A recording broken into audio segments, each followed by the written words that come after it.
বাংলা সাহিত্যের বিকাশে অনুবাদ সাহিত্যের ভূমিকা অত্যন্ত গুরুত্বপূর্ণ। মধ্যযুগের অধিকাংশ ধর্মীয় ও ঐতিহাসিক গ্রন্থ ছিল সংস্কৃত, আরবি ও ফার্সি ভাষায়। সাধারণ মানুষ এসব ভাষা বুঝত না, তাই কবি ও সাহিত্যিকরা সেই গ্রন্থগুলি বাংলায় অনুবাদ বা রূপান্তর করেন। এর ফলে বাংলা ভাষা সমৃদ্ধ হয় এবং সাধারণ মানুষের কাছে ধর্মীয় ও নৈতিক শিক্ষা পৌঁছে যায়। সহজভাবে সবাইকে স্বাগতম। যারা আমার চ্যানেলে নতুন তারা অবশ্যই আমার চ্যানেলটিকে সাবস্ক্রাইব করবেন এবং ভালো লাগলে একটি লাইক আর কমেন্ট করতে ভুলবেন না, কারণ আপনাদের একটি লাইক আর কমেন্ট আমাকে পরবর্তী ভিডিও আপলোড করার জন্য উৎসাহিত করে। শুরুতেই তোমরা বুঝে গেছো আজকে সহজভাব কী বিষয় নিয়ে আলোচনা করবে, সেটি হচ্ছে অনুবাদ সাহিত্য। বাংলা সাহিত্যে যদি আমরা দেখি, এই অনুবাদ সাহিত্য ছাড়া বাংলা সাহিত্য সত্যিই অসম্পূর্ণ। কারণ অনুবাদ সাহিত্য বাংলা সাহিত্যকে শুধুমাত্র যে অনুবাদ বিভিন্ন সাহিত্য উপহার দিয়েছে তা নয়, বাংলা সাহিত্যকে সমৃদ্ধ করেছে। অনুবাদ সাহিত্যের প্রয়োজন কেন ছিল, আজকে সে বিষয়ে আলোচনা করব।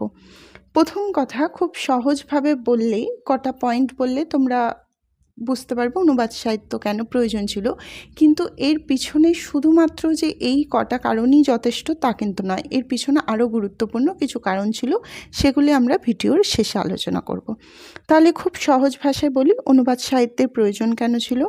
সাধারণ মানুষ যেন সেই সব ধর্মীয় গ্রন্থগুলি বা যেসব অন্য ভাষায় লেখা সেই ভাষাগুলো যেন সাধারণ মানুষ বোধগম্য করতে পারে, তার জন্য, অর্থাৎ বোধগম্য যেন হয় সাধারণ মানুষের কাছে। দুই হচ্ছে ধর্মীয় শিক্ষা প্রচারের জন্য অনুবাদ সাহিত্যের গুরুত্বপূর্ণ অসীম।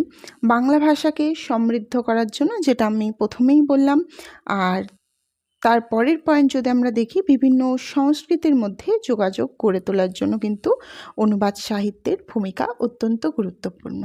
কিন্তু যদি আমরা খোলা চোখে দেখি, এই কটা কারণ হলেই আমাদের মনে হয় যথেষ্ট, কিন্তু নয়। অনুবাদ সাহিত্য যে অনুবাদিত হয়েছিল সাহিত্যগুলি, তার পিছনে বেশ ভালো আরও বড় কারণ আছে।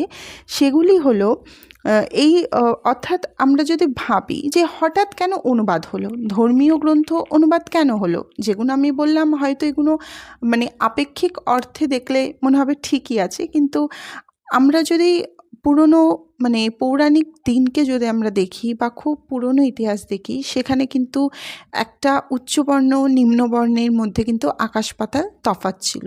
তাহলে সেই সব ধর্মগ্রন্থগুলি সাধারণ মানুষের কাছে কিন্তু পৌঁছে যাওয়া বা তারা যে পাঠ করবে এই অধিকারটা কিন্তু তাদের কাছে ছিল।